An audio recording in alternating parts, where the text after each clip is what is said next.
Welcome to Ben's Experience. In this video, I will show you how to remove an audience from Mailchimp.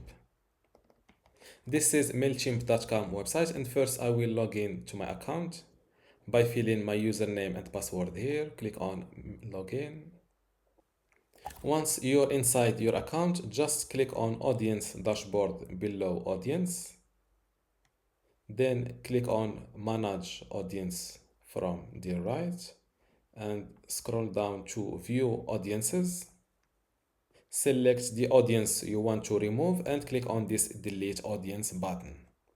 I can't delete this audience because I only have one in this account. So don't worry, it's simple. After clicking this Delete Audience, a new pop-up may show up trying to confirm your deletion just by filling the word delete uppercase. And this is how to remove an audience from Mailchimp. Don't forget to give this video a like and also subscribe. Thank you.